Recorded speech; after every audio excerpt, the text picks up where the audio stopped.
Spiral, a memoir by R. Troy Bridges. Read by Robbie Porter. Chapter 16. Your ad says you rent rooms by the week, I said. How much? $75 plus tax, plus a $2 key deposit, said the clerk. Sounds good, I told him. I'll take a room for the week. When I walked into the shabby room, with water-stained mint green walls, my sinuses were assaulted by the strong smell of ammonia and urine. I rushed over to an old window-mounted air conditioner and turned it on. The ancient contraption groaned and sputtered, then spat out a stream of cool, damp air. Water dripped onto the matted gold shag carpet. Next to a sagging double bed covered with an old bedspread was a wobbly blonde nightstand with long, dark cigarette burns on top. Emptying my pockets onto the nightstand, I counted out $120 and some change. That won't last long, I told myself, sitting on the edge of the bed. Seems like it always comes down to the same thing, money. How to get it and how to keep it. Wonder what life would be like if I never had to worry about money. When I was young, I was sure of two things. We were poor and my mother was unhappy. It didn't take long to connect the two realities. In an attempt to make her happy, I often told her, usually when she was sitting quietly in her chair by the window, "Mama, when I grow up, I'm going to buy you a Cadillac and a mink coat." But for all her faults, my mother knew that the cause of her unhappiness was too deep and could never be healed by such foolish gifts. Still, rather than hurt my feelings, she always forced a thin smile and said, "Honey, Mama don't need no Cadillac car, and besides, what would I do with a mink coat?" She would then kiss the top of my head. At the foot of the bed stood an old TV on a rusted metal stand, the antenna fashioned from a coat hanger wrapped in aluminum foil. I got up, walked over, and turned it on. The TV flickered, then showed a fuzzy black and white picture. I moved the coat hanger until the picture cleared, and then tried to change the channel, but discovered the channel knob missing. Unable to change the channel, I turned it off. A short time later, searching the nightstand, I found an old rusted pair of pliers and made an instant connection. Walking over to the TV, I turned it on again, and, using the pliers, easily scanned the channels. A short time later, I drove to a nearby store where I bought a loaf of bread, a jar of peanut butter, jelly, a wedge of cheese, crackers, 2 six-packs of beer, and a bag of ice. Back at the motel, propped up on pillows, eating cheese and crackers, drinking beer after beer, and watching an old movie on TV, I had a drunken thought. A thought more honest than I would have permitted myself sober. All I'm doing is trying to find distractions to keep myself from thinking. Think, damn it. What are you going to do? I put away the food and beer, turned off the TV and light, and stretched out on the lumpy mattress. You need to figure out how to get some money, and you need to figure it out soon. I guess I can always get a job like I did in Dallas, sleep in the car till I get paid. I ain't no stranger to work. That's one of the things my father taught me. He may have been an alcoholic, a cheat, and a gambler, but he was a hard worker and never missed a day's work, even after staying out all night drinking. Yeah, he taught me how to work, but he also taught me how to lie and steal and not pay my debts. My mother also taught me a few lessons, I thought. She taught me to ignore my problems and never face them directly. But the most important lesson has been the most harmful and has ruled my life. She taught me how to give up. Feeling the same pang of defeat I'd felt almost 20 years earlier as an 18-year-old Marine stranded in the snow alongside a desolate mountain highway, I asked myself, what's the point? Even if I get a job, sooner or later the fake name and social security number I'm using will be discovered, just like in Dallas, and I'll have to run again. And next time I may not have enough warning before the police show up. Forget going to work. But I still need money, and I need to ditch this car before it's reported stolen. I've got to come up with a plan. I stayed up late that night thinking. The next morning, my decision made, I got up early. My first stop in Wichita was a thrift store. There, for less than $20, I bought an off-white linen suit, an old pair of dress shoes, a white shirt, a clip-on tie, a snap-brim cap, and a pair of mirrored sunglasses. Next, I drove around until I found what I thought was the ideal bank. It was close to the center of town and small, with only 7 employees. Most importantly, there were no security guards. 40 feet from the rear of the bank was a 6-foot wooden privacy fence. On the other side of the fence were the rear entrances to shops in a strip shopping center. Next to the strip shopping center, only a block from the bank, was a restaurant with a large parking lot. I waited until the bank was closed, parked in the restaurant parking lot, walked behind the shopping center, and when I reached the privacy fence, loosened 2 of the boards.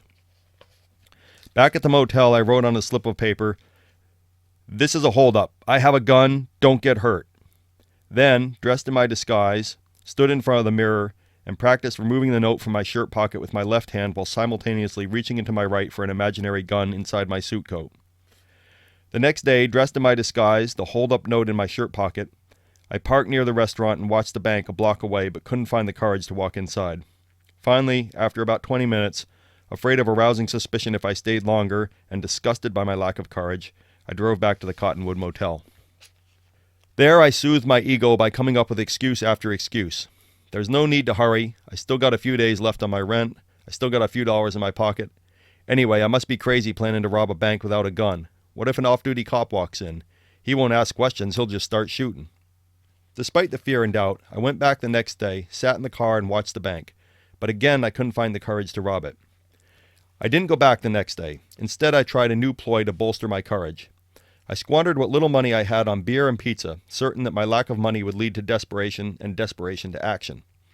Friday night, broke and hungry, a quarter tank of gas in the stolen car, with a rent due the next morning, I was the very definition of desperation. If a surveillance camera had been installed in my room, the monitor would have shown a fearful man sitting in a dark room, staring at the wall and drowning in self-pity. And if that camera had been equipped with a futuristic device that could read a person's thoughts, it would have recorded, "Satisfied now? Your weak ass is totally broke. The car's almost out of gas. Your old man was right. You're a mistake. A sorry fucking mistake. Either you rob that bank tomorrow or you'll be homeless and an escaped convict. Lots of luck with that." Reaching over, I picked up the jar of peanut butter on the nightstand and looked inside. It was empty. I had forgotten that I had scraped it clean hours ago.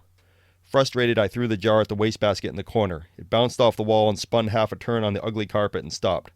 "Figures," I yelled. "Can't even hit the damn trash can." The next morning, I checked out of the Cottonwood Motel. The bank closed at noon.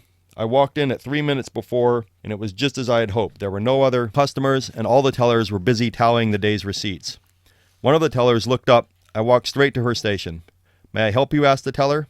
"Yes, please," I said, reaching into my shirt pocket and sliding the note forward with my left hand while reaching under my coat for an imaginary gun with my right, just as I had practiced. The teller read the note, then looked up, fear and confusion in her eyes. "Let's go," I said. "Put all the money on the counter." The teller looked to the left, then to the right for help, but her co-workers were too busy to notice her alarm. I leaned closer. "Hurry up, or else," I said. The teller opened the drawer, but her hand shook so badly she couldn't manipulate the cash from the drawer to the counter. I was stunned. I had no idea something like that could happen, and I also felt like a monster for causing her such distress. Reaching across the counter, I touched her lightly on the arm. She looked me in the eyes. "Look," I whispered. "Just calm down and put the money on the counter." She calmed. Her hands quit shaking. The teller quickly put the money on the counter. Reaching inside my coat pocket, I removed a folded plastic shopping bag and shook it open. I raked the money in, then turned and headed for the door. The bank manager stood by the first set of double-glass doors, keys in her hand, oblivious that I had just robbed one of her tellers until the teller screamed, "He robbed the bank!" I turned. The teller pointed and screamed again, "He robbed the bank!" The manager, still holding the keys, took a step back, terror in her eyes. I rushed forward and pushed on the door. It was locked. A flood of thoughts rushed into my head. I'm locked inside a bank. I don't have a weapon. I'm outnumbered 7-1. In my panic, I stepped to the bank manager, reached inside my coat for my imaginary gun, and shouted in her face, "Open this fucking door, now!" The manager opened the door, and I stepped through, hitting the second glass door so hard with my shoulder that I felt the glass give. At the wooden privacy fence, I turned and looked back at the bank entrance. All 7 employees were bunched together just outside the door. The teller that I had robbed pointed and yelled, "There he is! That's him by the fence! That's him! He robbed the bank!" Turning back, I kicked the 2 fence boards loose, pulled them aside, and squeezed through. After sprinting to the far end of the buildings, I sat down behind a large bush and, now out of sight, stripped down to cargo shorts and a t-shirt. Rolling the linen suit, cap, shirt, and tie in a ball, I hid them under the bush. Carrying the shopping bag, I stepped from behind the building to the restaurant parking lot, walked to the station wagon, got in, stuffed the money under the driver's seat. In the distance, I heard the sirens of police cars responding to the bank's alarm. I started the car, and just as I eased toward the exit, out of nowhere, 2 police cars in tandem, lights ablaze and sirens blaring, barreled into the exit. I slammed down hard on the brakes, almost broadsiding the lead police car and causing the bag of money to slide forward from under the seat. Cash covered the floorboard. Like the frightened teller, my hands shook uncontrollably. My heart pounded. I sat for a moment and watched the police car slide to a stop in front of the bank a block away. Then I bent over, put the money back in the shopping bag, and put it back under the seat. I entered the flow of traffic. Several blocks from the bank, I heard the unmistakable whoomp, whoomp, whoomp of a helicopter. And even though I felt confident no one had connected the car to the bank robbery, I played it safe, pulling into a service station with a canopy over the pumps. I filled the car while waiting for the helicopter to move on. 10 miles east of Wichita, I turned onto a 2-lane highway south, hoping it would take me out of Wichita and eventually the state.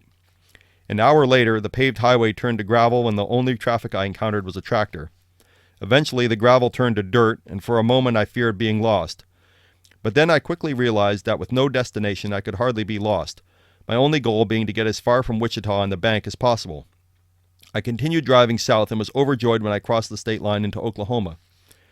Reaching Oklahoma City that night, I checked into a motel, took a shower, lay in bed, ate fried chicken, drank scotch, watched TV, and counted the money. Before going to sleep, I reviewed the day's events. It all seemed surreal, as if I had just been a witness in the bank robbery committed by someone else. To confirm it was indeed me, I got up and dumped all the cash onto the bed. By the glow of the late-night television, I counted the stolen money. I had over $7,000, mostly in small bills, which seemed like a fortune to a man who had awakened that morning with less than $1 in his pocket. I didn't consider that I had risked my life for it.